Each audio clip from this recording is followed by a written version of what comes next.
राजस्थान कांग्रेस के वरिष्ठ नेताओं का कांग्रेस पार्टी देश भर में चुनाव प्रचार में भरपूर उपयोग कर रही है। पहले और दूसरे चरण में राजस्थान कांग्रेस के वरिष्ठ नेताओं ने प्रदेश में चुनाव प्रचार में जिम्मेदारी संभाली, तो उसके बाद अब अलग अलग राज्यों में नेताओं को एक एक लोकसभा सीट की जिम्मेदारी देकर पार्टी ने एक नया टास्क दे दिया है। इन सीटों की हार जीत नेताओं की परफॉर्मेंस का भी आधार बनेगी।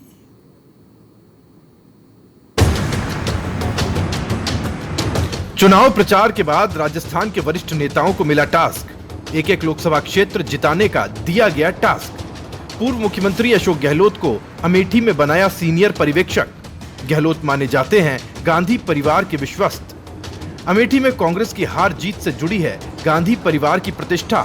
गांधी परिवार के करीबी किशोरी लाल शर्मा हैं अमेठी से चुनावी मैदान में। केंद्रीय मंत्री स्मृति ईरानी से है किशोरी लाल का मुकाबला। स्मृति ईरानी ने राहुल गांधी को हराया था अमेठी से पिछला चुनाव। कांग्रेस पार्टी के स्टार प्रचारक गहलोत और पायलट को पार्टी ने अब एक एक लोकसभा क्षेत्र तक सीमित कर दिया है। तीसरे चरण में मतदान के बाद पार्टी के दोनों नेताओं को एक एक लोकसभा सीट की जिम्मेदारी देकर बीजेपी के सामने एक मजबूत संदेश दिया है। पूर्व मुख्यमंत्री अशोक गहलोत को उत्तर प्रदेश की अमेठी लोकसभा सीट से जिम्मेदारी दी गई है। ये सीट गांधी परिवार की प्रतिष्ठा से जुड़ी हुई है। हालांकि यहां इस बार बीजेपी की स्मृति ईरानी का मुकाबला कांग्रेस के किशोरी लाल से है। पिछले लोकसभा चुनाव में स्मृति ईरानी ने राहुल गांधी को अमेठी से ही शिकस्त दी थी, लेकिन इस बार कांग्रेस ने राहुल गांधी के नजदीकी और विश्वस्त नेता किशोरी लाल को चुनावी मैदान में उतारा है। गहलोत उत्तर प्रदेश के प्रभारी भी रह चुके हैं। 2009 में उनके प्रभारी रहते राहुल गांधी अमेठी से चुनाव लड़े थे और जीत दर्ज की थी। ऐसे में गहलोत के सामने गांधी परिवार की पारंपरिक सीट अमेठी को बचाने की चुनौती होगी। कन्हैया कुमार की सीट के ऑब्जर्वर बने सचिन पायलट को भी दिल्ली नॉर्थ ईस्ट लोकसभा क्षेत्र की दी गई जिम्मेदारी। इस सीट से कांग्रेस के कन्हैया कुमार हैं चुनाव मैदान में। बीजेपी के मनोज तिवारी से है कन्हैया कुमार का मुकाबला। जातीय समीकरण और युवा मतदाताओं के प्रभाव के चलते दी गई जिम्मेदारी। मनोज तिवारी इस सीट से लगातार दूसरी बार बने हैं सांसद। देश भर में पार्टी का प्रचार करने वाले कांग्रेस महासचिव सचिन पायलट को भी अब तीसरे चरण के बाद पार्टी ने एक लोकसभा क्षेत्र में ही सीमित कर दिया है। सचिन पायलट को उत्तरी पूर्वी दिल्ली लोकसभा सीट का ऑब्जर्वर बनाया गया है। इस लोकसभा सीट से कन्हैया कुमार कांग्रेस के प्रत्याशी हैं। उत्तर पूर्वी दिल्ली लोकसभा सीट से कन्हैया कुमार का मुकाबला बीजेपी के मनोज तिवारी से है।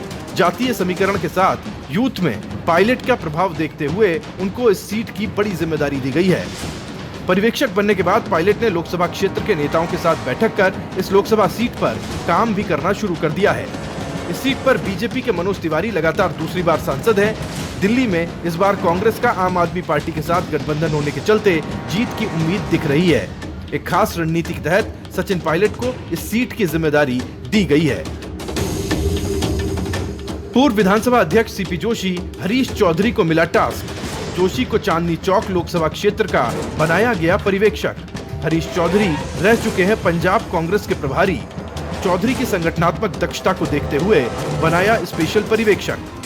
राजस्थान में कांग्रेसी नेताओं को चुनाव में पार्टी की ओर से बड़ी जिम्मेदारियां दी गई हैं। पूर्व केंद्रीय मंत्री और राजस्थान विधानसभा के अध्यक्ष रहे डॉक्टर सीपी जोशी को भी दिल्ली में लोकसभा क्षेत्र चांदनी चौक का पर्यवेक्षक बनाया है। इस लोकसभा सीट से कांग्रेस की जेपी अग्रवाल चुनावी मैदान में है।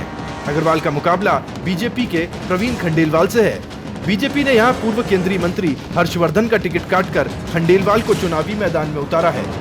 वहीं पूर्व कैबिनेट मंत्री हरीश चौधरी को पंजाब का स्पेशल ऑब्जर्वर बनाया गया है। हरीश चौधरी पंजाब कांग्रेस के प्रभारी रह चुके हैं। पंजाब कांग्रेस में तालमेल बिठाने के लिए पंजाब के अनुभव के चलते चौधरी को पूरे राज्य की जिम्मेदारी सौंपी गई है। दिनेश कसाना, समाचार प्लस, जयपुर।